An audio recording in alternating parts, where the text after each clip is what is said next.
हमने अपने जीवन में संत चरणामृत की एक विलक्षण घटना देखी, तब से मन में ऐसा भाव निर्मित हो गया कि अपने जीवन में प्रतिदिन संत चरणामृत लेना है। हमारे एक गौड़ी परंपरा के संत थे, बहुत अच्छे संत थे, श्री बाबा विपिन बिहारी दास जी।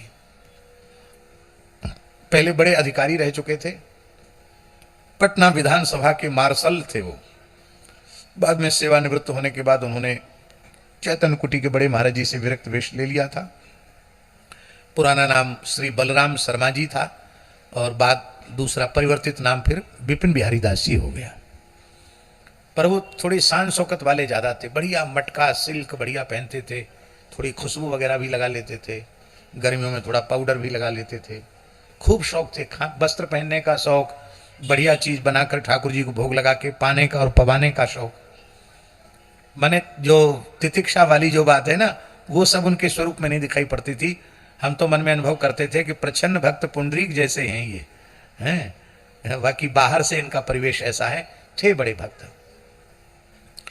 तो हमने सुना कि वो अब अत्यधिक अस्वस्थ हैं, वृंदावन के रामकृष्ण मिशन हॉस्पिटल में भर्ती है। मेरी याद कर रहे हैं, तो हम उनके पास गए। तो हमने सोचा क्या लेके जाएं, तो हम संत चरणामृत लेके गए। उस समय उनके मुख पर सूजन थी, आंख बंद थी। उनकी सेवा में रहने वाले ब्रह्मचारी ने कहा, बाबा, हमारा नाम लेके कहा कि वो आए हैं।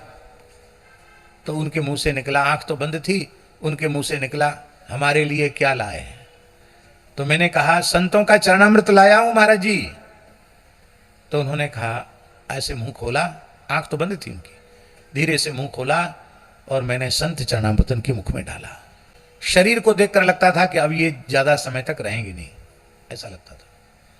मुख में संत चरणामृत डाला, उसका ऐसा विलक्षण चमत्कार हुआ महाराज जी। उसके पहले उनके शरीर में बहुत बेचैनी हो रही थी, मतलब उनका शरीर जो छटपटा रहा था, उससे लगता था कि वो जीवन से संघर्ष कर रहे हैं और उनको बहुत अधिक वेदना है, ऐसा लगता था।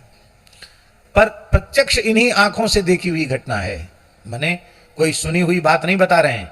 मैंने देखा कि जैसे ही संत चरणामृत मुख में गया, उनका चेहरा प्रसन्नता से भर गया। आंख तो बंद थी लेकिन वो मुस्कुराने लगे और उनके नेत्रों से आंसुओं की धार बहने लगी और हाथ जोड़कर उन्होंने कहा, हम आपके इस उपकार के ऋणी रहेंगे, आपने बड़ी कृपा की। तो उनके पौत्र ने पूछा कि बाबा क्या सोच रहे हैं? तो बोले, राधा रानी सामने खड़ी हैं, अष्ट सखियां खड़ी हैं, राधा रानी खड़ी हैं, बरसाना ले